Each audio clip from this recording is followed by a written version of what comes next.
The point of view of the data that there is always coming from a place of lack. We are people who go through the justice system too frequently. We're housed in poor conditions, we have poor educational attainments, but no one's ever looking at women of colour as to what we have and what we do with what we have.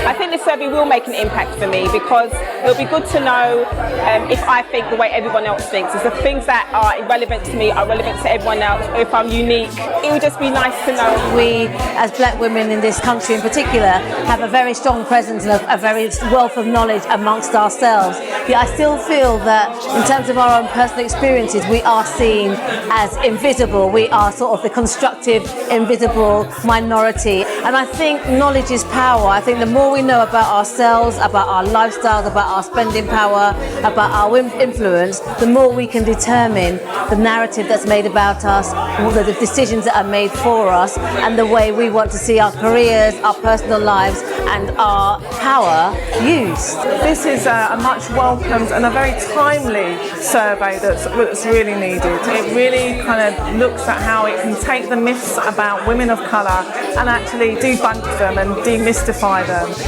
And it brings real facts to the table so that actually we know the patterns of women of colour, we understand the way in which women of colour consume and buy goods, and actually how they operate and what they're about in the world. This is an incredibly important survey. If this survey works, and by works it means if we get the numbers, if we get the data, then we will have more answers about women who aren't white in the UK than we've ever had before. So this will change the way we understand what this group does. Very important.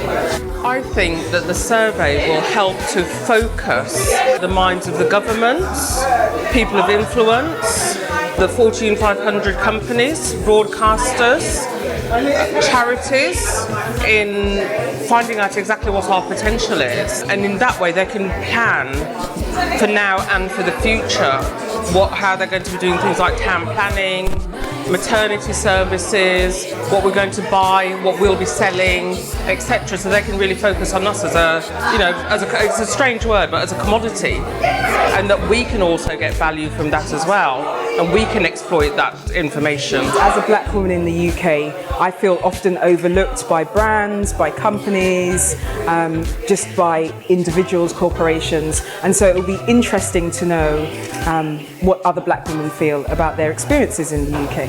I think it's really important that you try and fill in this survey if you can, because it's about black women empowering themselves, finding out what we need to find out about ourselves, looking at ourselves and trying to figure out what we need to change, what we don't need to change, what works for us, what doesn't work for us. I think the I'mPOSSIBLE survey is really important because the data, the statistics that come out of this can be used in governmental agencies, advertising brands, to really just focus on black women, what we want, and women of colour in general, what we want, what makes us tick, how we spend our money, where we spend our money, and just really help in understanding us as a social group. Well, there's a lot of research that exists now that tells us how to make white men happy. Technically, it's supposed to be how to make people happy. These are usually very white, very male people when it tells us how to make them happy. It doesn't tell us about some of the fine-grained intersections between racism and sexism. It doesn't tell us what matters more, what matters less, or what hurts more, what hurts less. This will give us, it's not the end, it's the beginning. It's absolutely just the beginning. But it's a first step in figuring out how do we make this group of people happy? What matters? Is it money? Is it children? Is it partners? Is it friends? Is it some kind of combination? And we'll know that by the end of the survey. I think it's very easy when the media talks about women of colour to talk about us all as one homogenous group, and you don't get to see individuals. You don't really know who is a woman of colour. So I think this will really kind of distill what it is to be an individual woman of colour rather than just a whole mass. I think the survey will change the lives of women of colour because for the first time our point will mean something, it will stand for something, what we're about, what we do, how we live and how influential we actually are, because we're a very important commodity, and for the first time we'll be able to use something, we'll have something tangible. So this is who we are, this is what we're worth, take notice of what we're saying and what we're doing, and we can bring a benefit to your business and to your brand or whatever's going on out in the greater wider world.